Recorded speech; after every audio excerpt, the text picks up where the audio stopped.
So, Rags, when we were talking about how to update the curriculum, given that AI tools are constantly changing, I was telling you that people have been screaming at me online when I said that actually you can't build an entire product with AI. It's really weird how passionate people are about the subject. And as we were discussing, the tools have genuinely changed. And as you were saying, Lovable is much more capable now than it was a year ago, and we use it and we teach it, but capable is not the same as different. And so I'm wondering, you as a technical founder, you've got your own startup. You also were an engineer at Google. You've got a master's in computer science. So you're using these tools daily, like you're using Claude Code, you're using Lovable. As a technical person, what's your view on them? So what is definitely true is that the capabilities of these tools are getting better day by day, right? So what seemed like a okay, passable prototype, let's say 3 months ago, now looks like a fully functioned prototype today, right? You can even slot in things like logins, payments, all of the stuff that make it look more and more like a product. But the reality is that it is still a very good prototype. And there is a difference between a prototype and a product that you can ship, right? And what has happened, and I think this is kind of like maybe the reason for some of the reaction that you're seeing, is that what is visible about the surface has gotten so slick and almost very complete looking that non-technical founders who are not aware of all of the hidden stuff that engineers would have been building in the product are actually kind of almost in a sense they're ignoring all of that today, because the prototype or the lightweight product that they're building looks fully functioned. Right. So I think the gap or the delta is actually going to a little bit more of a dangerous place, where I think if you as a builder don't know that there are all of these things that you need to do, and you actually ship things without building those, you're going to put yourself in a place that is quite frankly not where you want your products to be, because the consequences are actually going to be quite devastating in some cases. So this is actually that iceberg analogy that we were talking about yesterday, that essentially what you see, if you're creating an app with Lovable, now you see the top of the iceberg and you're like, I've got this amazing iceberg. Like, I'm so great. I'm going to go and get it out on the App Store, which we'll discuss in a minute. But actually, if you don't know that that's literally the tip and the main thing is underneath, well, you're in for a disaster. And so can you tell us, remember, you're speaking to an audience of non-technical founders. So can you tell us what is below the surface of that iceberg that non-technical founders just don't know about? So the scary part here is a product today can appear perfectly functional, right? While being fundamentally unsafe, right? So what do I mean? So for instance, you don't know, you're not aware of what your app is actually being built on to the level of technical detail that you should be aware of. So when you ship some of these things, right, these products go out with insecure authentication, right? Open databases, exposed APIs, broken permissions. And as I'm saying this, many people probably don't even understand what they mean. It just sounds dangerous. It sounds bad. It sounds dangerous, and you don't know what it is. Yeah. Exactly. And that's the problem, right? And actually, this morning, there was this report that landed in my feed that there was this security agency that did a analysis of 5,000 vibe-coded apps that were created by using Lovable, Replit, Base44, Netlify, the tools that everybody are using. And they found that every single one of them had vulnerabilities in them, right? Including exposing user data, right? The ability for somebody to kind of actually gain access to your app and do all of these things, right? And the people who publish them, well, they publish them on all of these like platforms where they are being assured that, hey, you just press a button and everything is done, right? What's even more interesting is that when asked for comments, the platforms essentially said, hey, these are all settings that are available to the user. They could have turned this on or off at any point of time, which is fine, except that if you don't know what you need to turn on and what you need to turn off, what you're doing is, you're putting the data of the people who end up using the app, if you're actually publishing these as products, at risk. But then more seriously, you put yourself at risk because you have all of these standards like GDPR. There's plenty of these things where you're expected to actually treat user data privacy with a whole lot of seriousness, right? So I think that's the gap. Most people don't know how they should actually set up all of these things. And this is where I think, again, the solution is also not that difficult. It is to actually get a professional developer or an engineer who understands this to make sure that, you're doing everything correctly. So, yeah. As you were saying this, and this didn't occur to me yesterday, but I'm thinking the lawsuits are coming, and I'm quite curious who they're coming for. Are they coming for Lovable and Base44? Because they're the kind of the original, they're the meta creators, or are they coming for the non-technical founders who basically released a bunch of data onto the internet? That's going to be really interesting to see, but I do predict that as something, that I expect to see those news stories in just a few months. No, absolutely. And I think what's happened over the last few weeks, right, is you are seeing that essentially what the platform providers are doing is they are finding vulnerabilities. Well, they're not finding it. People are reporting it. And as and when these get reported, they patch the system. But the story more and more seems to be, hey, we're giving you a whole lot of control. You should have done. I mean, Lovable is a great example, right? When there was their first response, when there was this big article 2 weeks ago or last week, when they said that they were basically exposing your entire chat history that you did to create your app to anybody who could access your app. Essentially, they said, hey, this has always been the case, or we should have better told you what to expect, right? So I think the net of it to expect if you're building one of these platforms is you're on your own in a sense, right? You need to take the precautions that need to be taken. Don't rely on the platform to do that for you. We're also seeing that, okay, the press is now covering it, because actually when I was researching this episode, I was trying to look for articles like that were a bit more skeptical of vibe coding. And there was an article that I often quote from the FT, which was literally from August 2025. It was the Wired article that you mentioned today. But in general, there's a lot of press basically saying, oh, you can just basically just breathe onto your computer and then you'll have a full product, which is obviously ridiculous, but it does make for a good story. But I am seeing, even if the media story has literally just started changing today with that Wired article, the market is shifting because VCs are not really into vibe coded apps at all. And neither is Apple. So let's talk about that. So first, let's talk about venture capitalists. Yeah, actually, this is also quite, like you said, this is almost like in the moment, right? In the last few days, like you're starting to hit these stories. So I saw another one where over the weekend there was apparently this VC who went into doing technical due diligence for a startup that they were going to fund. And like many startups, that founder had essentially vibe coded an application. And obviously, right, as you know, just to restate the obvious, you can make something look very amazing, workable end to end, right? So as a demonstrator of what you can do, it's a great check mark. But they went to VCs claiming funding to kind of build on this.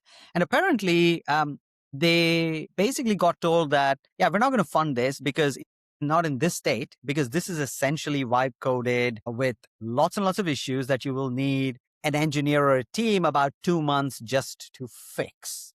Right? There was this other story I read where I think it was more of a PE house who apparently are kind of just trying to take a look at something and go, if we can just wipe code the functionality of what you're saying you're building, then we're not going to invest, because if we can do it, anybody else can do it, right?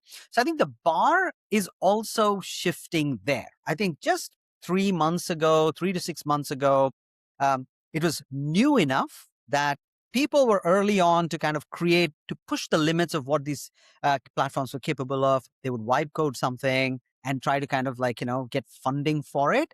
But now again, I think the expectation is that, yeah, maybe connected to what you said earlier, nobody wants to be exposed to potential data leakages, lawsuits, all of that stuff, just because the technical foundation isn't there, right? So that's one thing that's happening.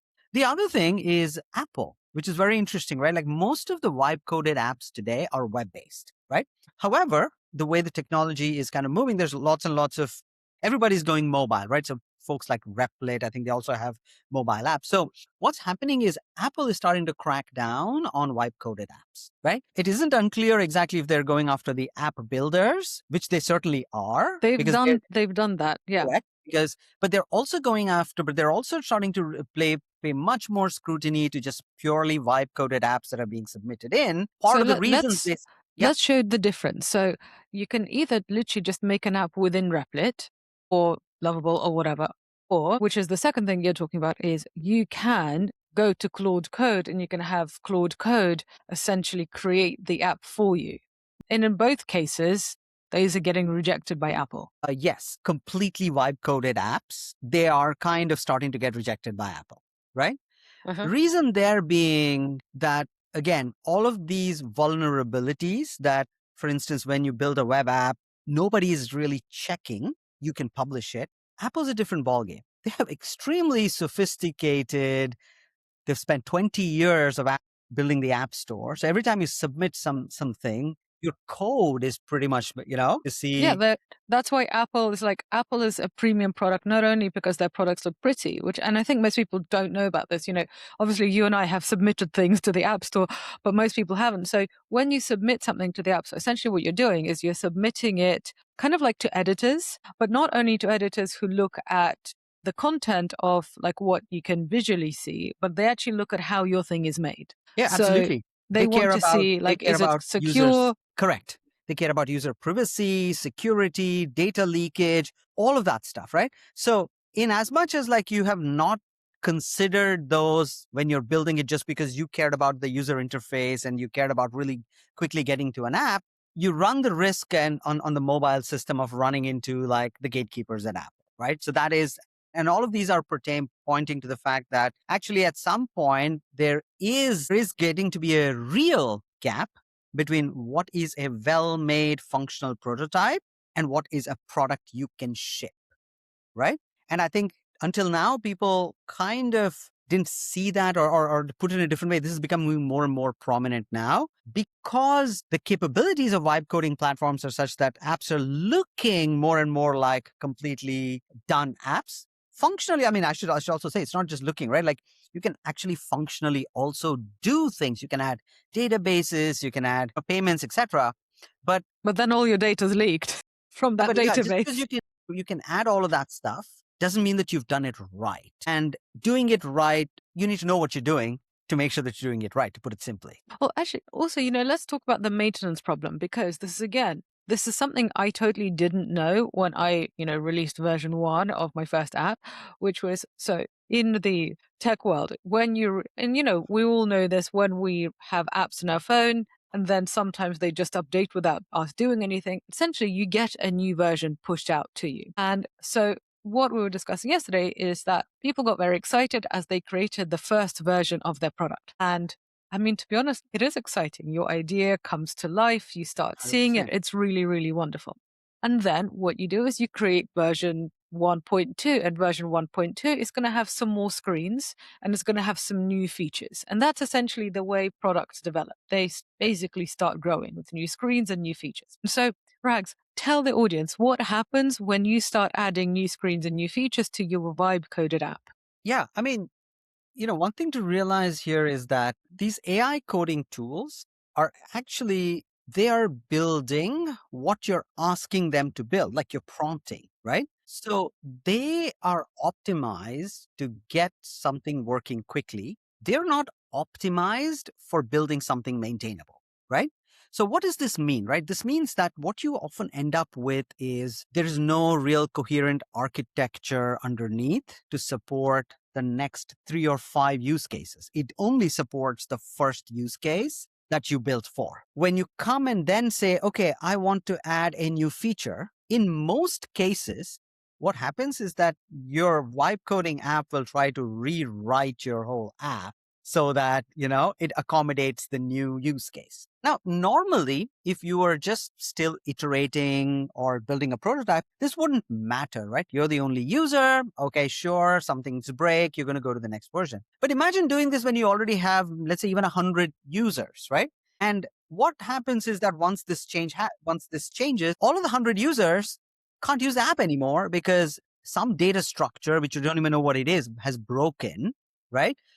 There was no forward compatibility, databases have broken, and all of these things are things that you care about. The prompt that you gave them to change doesn't encapsulate any of these things, right? So all you're telling it is, yeah, build me a next version. And so you run into this scenario where, well, this is very real. I have run into this myself many, many times using, like, in my projects that I, not only with vibe coded projects, I should say, but even with things that I build with Claude Code, right? Like I have personal tools that I build and maintain. And so, for instance, I was working on a CRM and all I said was like, hey, I want to add an additional field. And in doing so, it took me 10 more steps after that to get back to the original state because it kept breaking things. This will compound. What starts out as a very nice, tight, end-to-end working, shiny V1, the minute you add a new feature, the risk is very real that it starts to break, right? And the way to avoid this obviously is, or the way engineering teams avoid this is thinking about some of these upfront and building a more, building kind of like system design, maintainable code, etc. A lot of that stuff you're not going to get with a lot of these vibe coded apps. I've been thinking about what has changed since I started Tech for Non-Techies and working with non-technical founders. And that was basically 6-7 years ago. What has changed since then and what has stayed the same? And so one of the things that we used to say in our marketing back then was when you're a non-technical founder, you don't know what you don't know, which is true. And basically that's what gets you into trouble because you end up hiring, back then you would hire the wrong people. You would overpay them because you didn't understand what you're doing, or you try to really scrimp. And then essentially just, if you don't know what you're doing, you're kind of a bull in a china shop. And that slogan still applies today, but just in a different way. Because if you're a non-technical founder, although prompt writing is available, like you fixed your Claude code issue in 10 steps, but you knew how to do it. You knew what the problem was. But as a non-technical founder, you can't write those prompts because you don't know what the problem is. So, if you've been listening and you've been thinking, well, okay, I understand some of these words, like I know about databases, but when he's talking about authentications and he's talking about security, like that is beyond what I know. Yes, it is beyond what you know. So this is why this whole thing of, you don't need a developer at all, that is not true.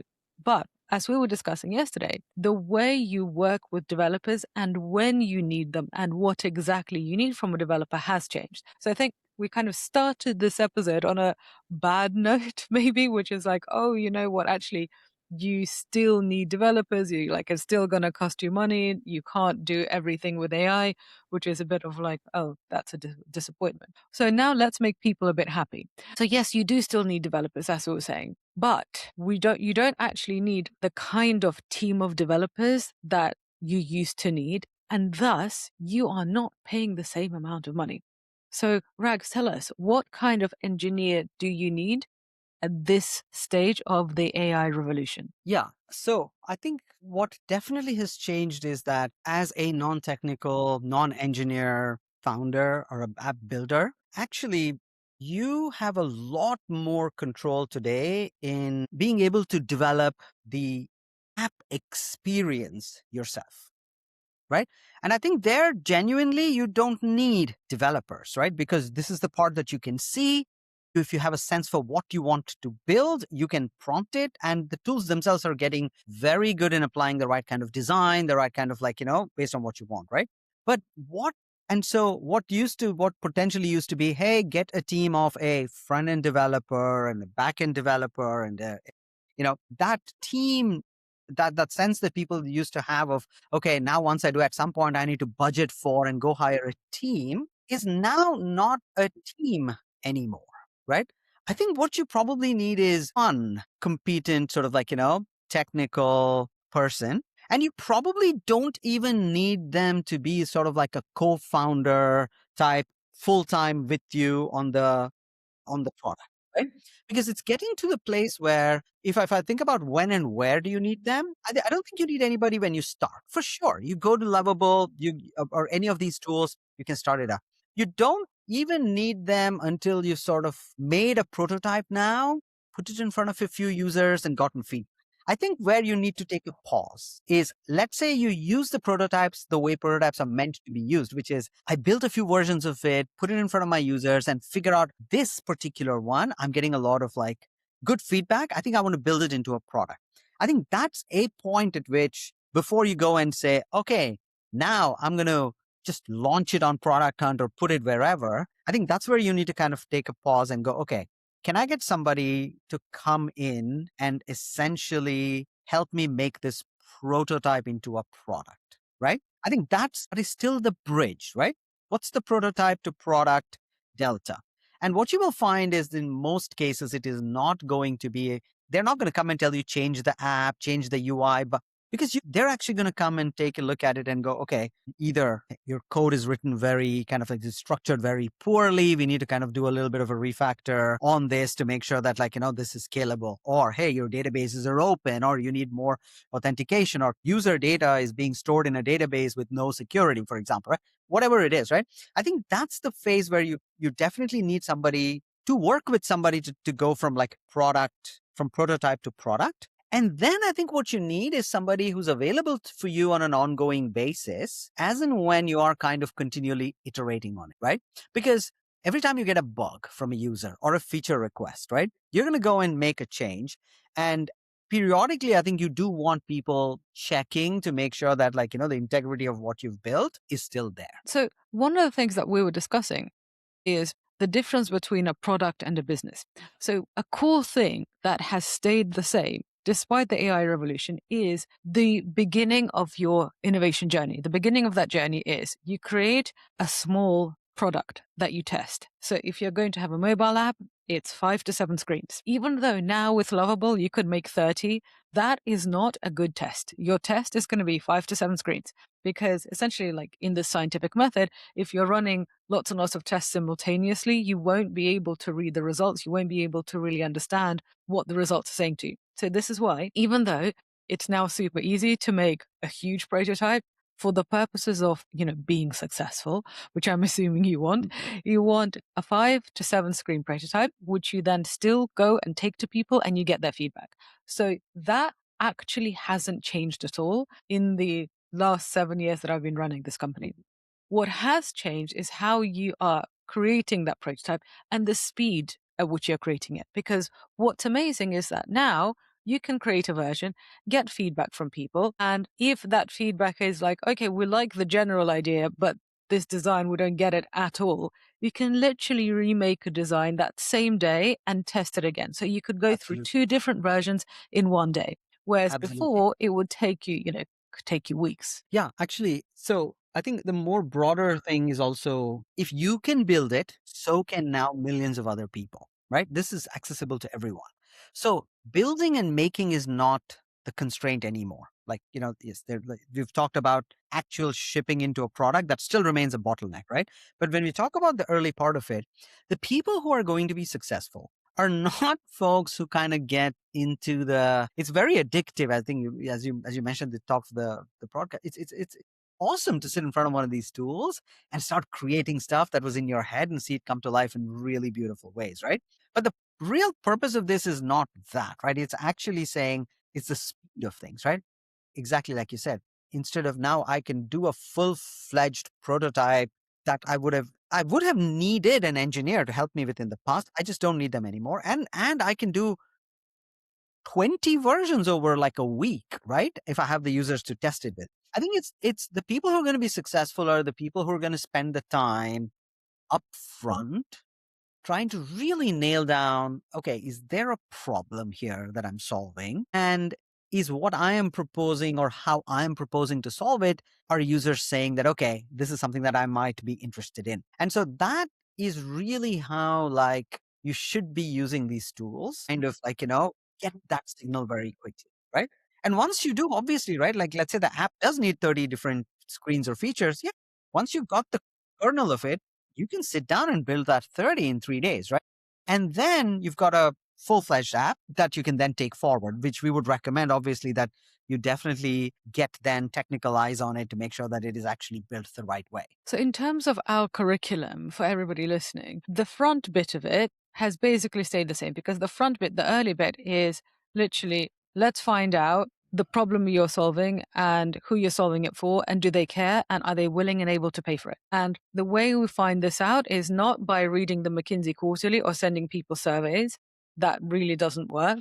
The way we'll find out is you build a product, which is now really, really simple, but you build something that is testable. And this is another skill set that you really need to learn, because actually anybody can open Lovable and write a bunch of prompts and get something pretty. But is that actually going to test your idea? Not necessarily. So an example that we were talking about yesterday was Tinder, right? Like if you're first bringing out Tinder and you want to test whether people would use it, you don't need the full thing. You don't need all of the functionality. You probably want to test people's reactions to the swiping feature and to the match feature. And so you probably just only want the swiping feature, the match feature, and probably the profile feature. That's all you really need. So this is why we're still teaching, okay, figure out what problem you're solving, and then let's help you actually identify what that looks like visually. So that problem, the kernel of that problem, what are the screens? What are those screens actually going to do? Then you very easily create these screens with AI, and then we teach you that testing process, which is all about how do you test properly. So essentially, how do you test as an anthropologist, where you're watching your users and allowing them to give you their real views, as opposed to being a salesperson when you're like, please like it, this is amazing. So that bit is still this. That what's now different is that, okay, now that you've tested this and you're working with professionals, you basically bring in professionals later. You also need a different type of professional. You expect your professionals to use AI, and because they are using AI themselves, yes, they are using Claude Code, but they know how to use it. So Exactly. it's a completely different thing. Claude Code in the hands of Rags and Claude Code in my hands is going to be a completely different experience, right? And so this is what's different. So the first half of our curriculum is still the same, and that is the foundation. If you get the foundation right, then actually everything else these days is cheaper and easier, but the foundation is still the foundation. Yeah, absolutely. And I think. So go on. No, I was just going to say, like, to close, I think it is the role of engineers has actually not disappeared at all. In fact, it has actually just become more strategic, right? And the best outcomes are actually going to be founders, non-technical or technical, doesn't matter, but like, let's say non-technical founders who are actually going to use AI to accelerate the discovery and the creation of the first sets of things themselves. And then they partner with strong engineers to turn these prototypes into durable products that, will stand the test of time. You don't want to launch something and 2 months later figure out that this is not working, right? Or it's like, you just cannot maintain it. And I think a positive note to end on for non-technical founders is that because the barrier to building has gone down, so the barrier to testing has gone down because you as a non-tech person, you can just do that with Lovable. And even when you do hire somebody, they are going to be working for you part-time, because essentially these days, you don't need a full team straight away. You do You don't. once you kind of start That's running true. a That's bigger true. company, Yeah. you have lots of users, fine, but like not when you're releasing your first real version. The barrier to the creation of a thing is much lower. So what does that mean? It means that in order to actually have success in any market, you actually need to have commercialization skills. You need to really understand how to sell. Who wants your thing? So you need to be really good at sales. You need to be really good at marketing. You really need to have good customer relationships. If you're building a consumer product, you need to be really good at advertising. And these are all the skills that traditionally non-technical founders are much better at than technical founders. Because if you're a technical founder, you're generally really, really good at building. Not all, but in general, like that's your forte and that's what you do. Whereas if you're non-technical, you can't build. So generally people focus on the sales and marketing. And actually, I would say that given the fact that building is now easier, it's the real, I think, competition, the wild competition is going to be in the sales and marketing realm. And that's exactly where Distribution, non-technical founders actually. realm. Yeah, That's where the distribution, bottleneck has exactly. moved to. Indeed. Yeah. Well, thank you so much, Rags, for joining me and telling everybody about our updated curriculum. I highly, highly recommend that you reach out and you talk to us if you are building a tech venture and you want it to be a real success and you want to scale it and you want to go from idea to something that people around the world are using. We would love to help you. And on that note, thank you very much for listening. And I shall be back in your delightful smart ears next week. Ciao. Bye.